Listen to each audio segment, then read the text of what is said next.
গাজা উপত্যকায় আবারও জোরালো হামলা শুরু করেছে ইসরায়েল। মঙ্গলবার ভোরে গাজা উপত্যকার বিভিন্ন জায়গায় ইসরায়েলি সেনাবাহিনীর বিমান হামলায় নিহতের সংখ্যা বেড়ে সবশেষ ৩৪২ জনে পৌঁছেছে বলে জানা গেছে। এদের মধ্যে অধিকাংশই নারী ও শিশু। নিহতদের মধ্যে গাজার উত্তরাঞ্চলের ১৫৪ জন রয়েছেন। চলতি বছরের ১৯ জানুয়ারি হামাসের সঙ্গে যুদ্ধবিরতি শুরু হওয়ার পর থেকে গাজায় এটি ইসরায়েলের সবচেয়ে বড় হামলা।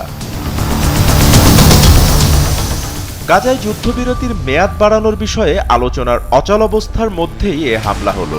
রয়টার্সের প্রতিবেদনে বলা হয়েছে, গাজার উত্তরাঞ্চল গাজা সিটি, দেইর আল বালা, খান ইউনুস, রাফা সহ বেশ কয়েকটি জায়গায় বিমান হামলার খবর পাওয়া গেছে।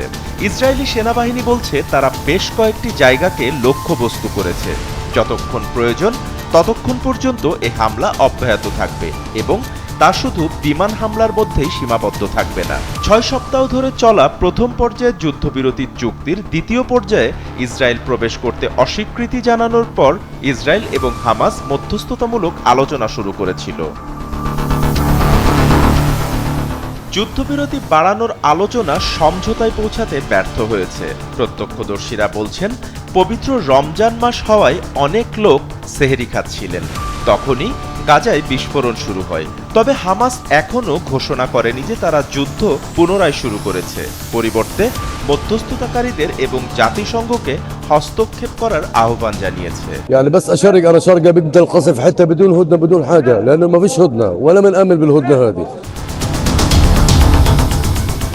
Bappi Khan, SA TV digital.